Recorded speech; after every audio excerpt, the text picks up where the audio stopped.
झूठ का खान फैजल खान, हत्यारा फैजल खान, झूठों का सरदार फैजल खान, जिन्होंने पूरी पॉडकास्ट में झूठ ही झूठ परोसा है और उस झूठ को भी कहानी बनाकर परोसा है। मैं आप लोगों के बीच सारा प्रूफ लेकर के आया हूं और दूध का दूध और पानी का पानी हो जाए।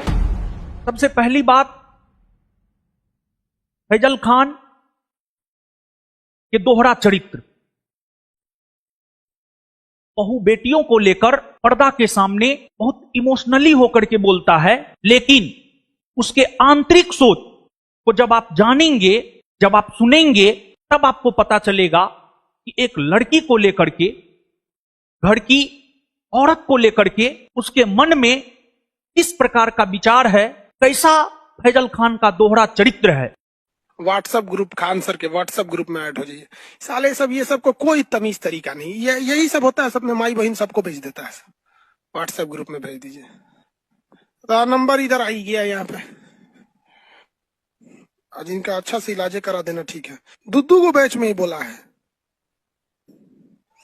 साले नचनिया नाम रख ले सिंगर, नींद आती, लिखता है कि नाम है सिंगर, साले नचनिया हो तो यहाँ क्या कर रहे हो?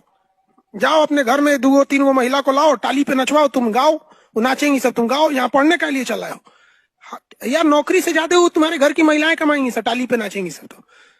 तो तुम अगर महीना भर नौकरी करोगे ना तो 30 से 40 हजार की उन लोगों को क्या मिलेगा, सैलरी मिलेगा। घर वाले से नचवा दो, 2-3 बार नचवाएगा तो काम हो जाएगा। बेवकूफ सब साला यहाँ आके नौटंकी करता है। सब पड़ोसी का औलाद है, सभी सब जितना हरामी टाइप का होता है, सभी बाप का नहीं है। सब अपने एकदम लिख के रख लेना, अपने बाप का औलाद जो रहता है उसके अंदर संस्कार रहता है कि क्या इन। यहां देखिए, इन्हें रेट तक पता है कि अगर 2-3 दिन नचवा लिया जाए घर की बहू बेटी को, तो एक सरकारी जॉब में जितना पैसा मिलता है उतना उसको मिल जाएगा। ये किस बात की ओर इशारा करता है, आप स्वयं सोचिए। दूसरी बात, एक शिक्षक की अपनी एक मर्यादा होती है, लेकिन जब आप देखेंगे तो आप पाएंगे इनमें कैसी मर्यादा है, कैसा संस्कार है, कैसा परवरिश रहा है। चाहे मीडिया हो, प्रशासन हो, शिक्षक हो, इन्होंने किसी को नहीं छोड़ा है। वो हरामी है। हम तो साला सबसे कि उस साला चलाते भी कमीनों ने, साले कमीना हरामी आदमी भविष्य को देख। हमने तो इतिहास में स्वामी विवेकानंद को पढ़ा है। स्वामी विवेकानंद ने कहा है, हम जो भी हैं, जहां के भी रहने वाले हैं, जिस भी धर्म के हैं, हमें उस पर प्राउड फील होना चाहिए, हमें उस पर गर्व होना चाहिए। लेकिन लगता है फैजल खान इस पूरे संसार का एकमात्र ऐसा व्यक्ति है जिसको अपने नाम से नफरत है, जिसको अपने धर्म से नफरत है, जिसको अपने राज्य से नफरत है। आज जिस व्यक्ति को अपने राज्य से नफरत है, कल उस व्यक्ति को अपने देश से भी नफरत हो सकता है। स्वामी विवेकानंद का अमेरिका के शिकागो का भाषण बहुत लोकप्रिय हुआ, तो क्या स्वामी विवेकानंद अपने आप को कहने लगेंगे कि हम अमेरिकन हैं? स्वामी विवेकानंद ने अपने उसी भाषण में इस बात का जिक्र किया था, मैं भारत का नागरिक हूं और भारत एक गुलाम देश है, लेकिन उस गुलाम देश के नागरिक होने पर भी हमें गर्व है कि उस भारत देश ने विश्व के सभी सताए गए लोगों को शरण दिया है।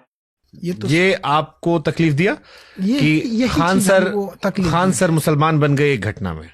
यही चीजें बहुत तकलीफ दिया। देखिए, इन्होंने अपने पॉडकास्ट में केस का सारा फाइल लेकर के आया, लेकिन इन्होंने जो फर्जी रेवेन्यू ऑफिसर बनाया, इनकम टैक्स ऑफिसर बनाया, इन्होंने दावा किया है कि हमने उस पर केस किया है। आपको फाइल लेकर के आना चाहिए था, केस का फाइल लेकर के आना चाहिए था। और ये जो रेवेन्यू ऑफिसर था, इनकम टैक्स ऑफिसर था, इस पे हमने केस किया है। ये 1 नंबर का धूर्त और कमीना हरामी आदमी है।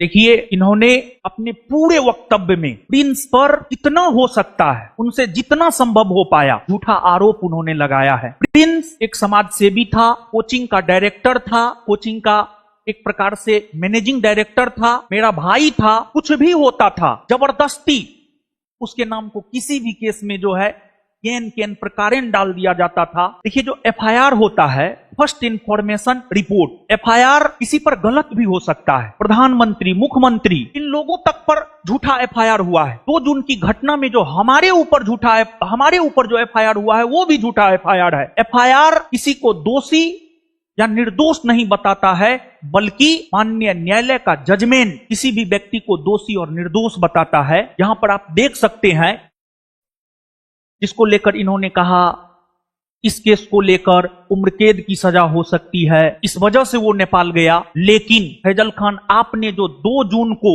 मीडिया में जो गलत बयानबाजी किया और उस गलत बयानबाजी के वजह से हमारी गिरफ्तारी हुई, यही उनके नेपाल जाने का कारण बना। और अगर फैजल खान 2 जून को मीडिया में गलत बयानबाजी नहीं करता तो आज हमारा भाई जिंदा रहता। आप यहां पर देख सकते हैं, ये जजमेंट 25 फरवरी 2026 का है। प्रिंस कुमार, इससे ऊपर ऑर्डर है, prosecution fail to prove the charges. Prince Kumar hereby acquitted from the charges of section 364A upon 34, 365 upon 34 and 120B of Indian penal code 1860 in the scarcity of appropriate evidence against the accused person। तो अब आपको decide करना है कि कौन सही है, कौन गलत है।